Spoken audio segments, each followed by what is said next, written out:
राम जैसे बच्चे के लिए मैं एक बाल सेवक हूँ और बाल सेवा ही मेरा मुख्य काम रहा।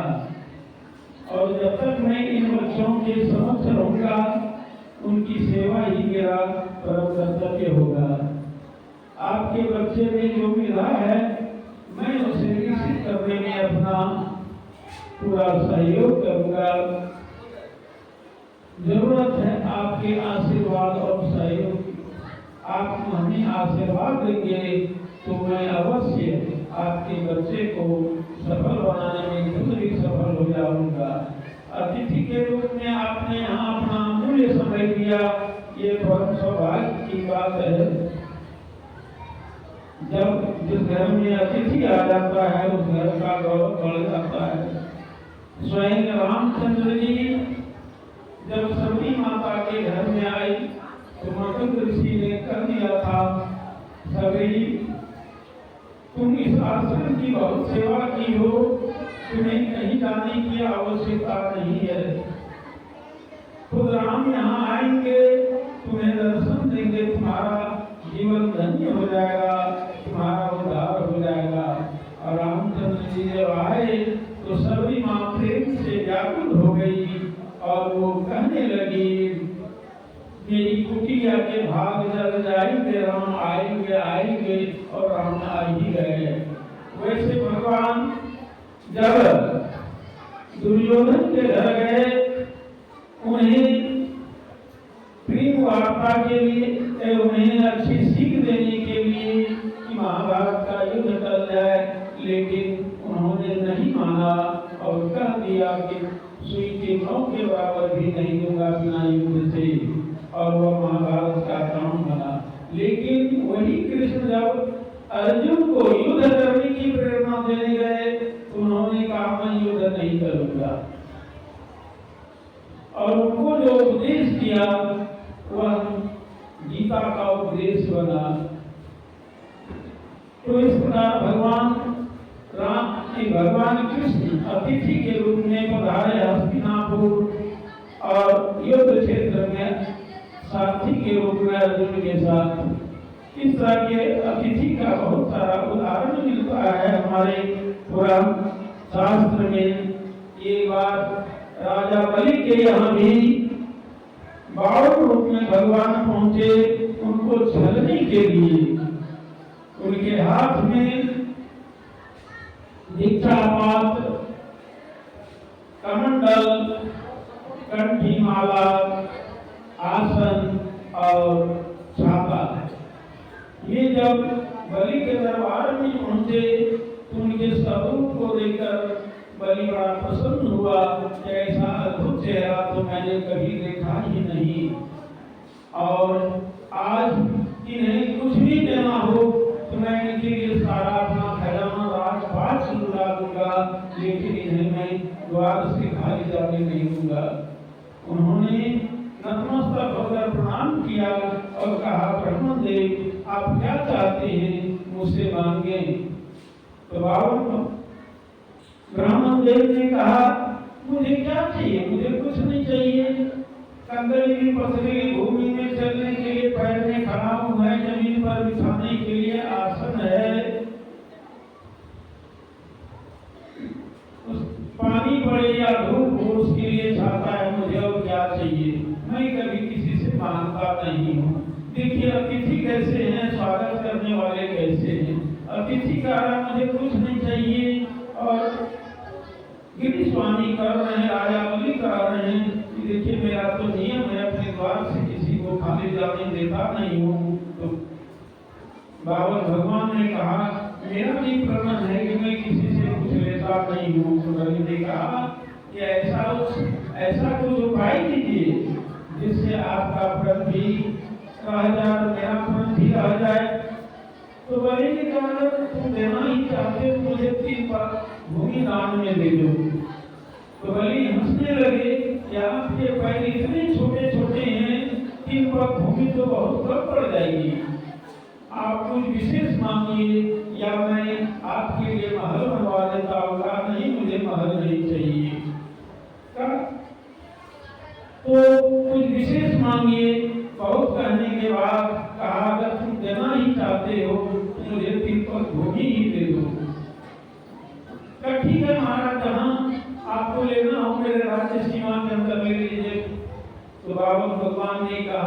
नहीं ऐसे मैं नहीं दे सकता हूँ, संकल्प करो।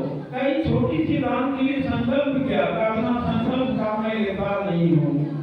तो हमने संकल्प किया, संकल्प करने के बाद का मुझे प्रणाम करो, प्रणाम किया।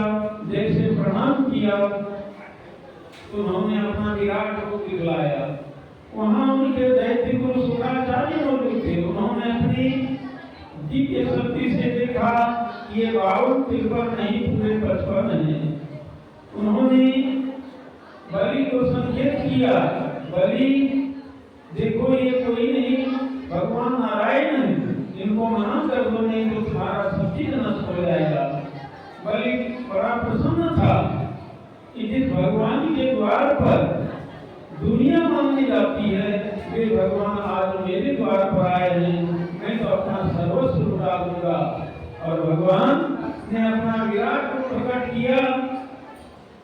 विराट रूप प्रकट करके एक पद में उन्होंने सारे पृथ्वी के नीचे तक वो पृथ्वी को नाप लिया। दूसरे पद से सूर्य लोक, चंद्र लोक, ब्रह्म लोक सबको नाप लिया। ब्रह्म लोक में उनका नख करवाया। वहाँ हल्की सी बारिश हुई। उस वर्षा जल को ब्रह्मा जी ने अपने कमंडल में रखा। उसी कमंडल से गंगा जी का प्रादुर्भाव हुआ। उसके बाद भगवान कहने लगे, बलि देखो आज तेरे द्वार खड़ा भगवान, भगत भर तेरी झोली। तेरे द्वार खड़ा भगवान, भगत भर तेरी झोली। तेरा होगा पाए शान, युग युग रहेगी तेरी शान। भगत भर तेरे झोली, भगत भर तेरे झोली। तेरे द्वार खड़ा भगवान, भगत भर तेरे झोली। डोल रही धरती पे अकेली, डोला गगन है सारा। डोल रही धरती पे अकेली, डोला गगन है सारा। भीख मांगने आया तेरे दर, जगत का पालन हारे, जगत का पालन हारा। तेरा राज तेरा मेहमान परख ले, जरा मुझे पहचान। भगत भर दे झोली, भगत भर दे झोली। तेरे द्वार खड़ा भगवान, भगत भर दे झोली। आज लुटा दे सर्वस्व अपना, मालिक कहना मेरा। आज लुटा दे सर्वस्व अपना, मालिक कहना मेरा। पल में मिट जाएगा तेरा, जन्म जन्म का फेरा है, जन्म जन्म का फेरा। छोड़ सकल अभिमान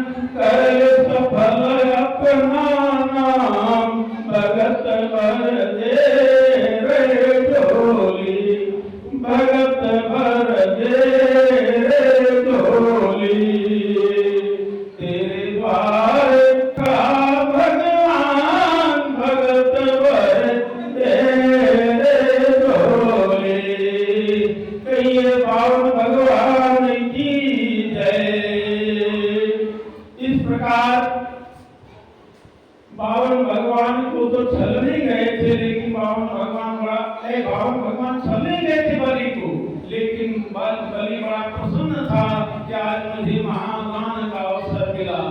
2 पग में उन्होंने तीनों लोग को नाप लिया। कहा बलि अब तीसरा पग भूमि दो। अब तो उसके पास कुछ बचा नहीं। कहा तुम दान नहीं देते हो तो नरक भोगने के लिए तैयार हो जाओ। बलि ने बड़ा सोच के कहा भगवान आप ये बताएं मुझे दान बड़ा है या दाता बड़ा है। भगवान ने कहा दाता बड़ा है। कहा तभी तो आपको दान ही दिया है, मैं तो ही हूँ, मेरे पर तो कोई अधिकार नहीं है, मेरे माथे पर पग रख के आप दान ले लीजिए। तो भगवान ने उनके इस वचन को पूरा किया। भगवान इतने प्रसन्न हो गए। कहा बलि बिना मांगे तुम्हें मैं पाताल लोक का राज दान देता हूँ और समय आने पर तुम्हें स्वर्ग का भी राजा बना दूंगा। तुम कुछ और चाहो तो और वरदान मांग लो। देखिए अतिथि की महिमा क्या होती है। तो बलि ने कहा भगवान अगर आप मुझे देना ही चाहते हैं तो ऐसा वरदान दीजिए कि मैं घर के अंदर जाऊं या घर से बाहर निकलूं, हमेशा आपका मुझे दर्शन होता रहे। भगवान ने कहा तो क्या तुम मुझे अपना द्वारपाल बनाना चाहते हो? क्या भगवान मैं तो आपका दर्शन चाहता हूँ, घर के अंदर जाऊं या घर से बाहर निकलूं, काहे मन ऐसा ही होगा। तो बावन भगवान राजा बलि के यहाँ द्वारपाल बन गए। उनके घर के आगे पहरा देने लगे।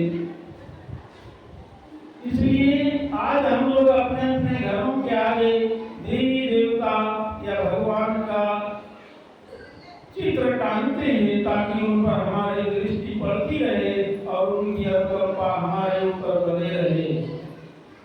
बहुत साल तक जब भगवान विष्णु अपने लोक को नहीं पधारे तो मां लक्ष्मी बड़ी चिंतित हुई कि हमारे विष्णु भगवान कहाँ चले गए।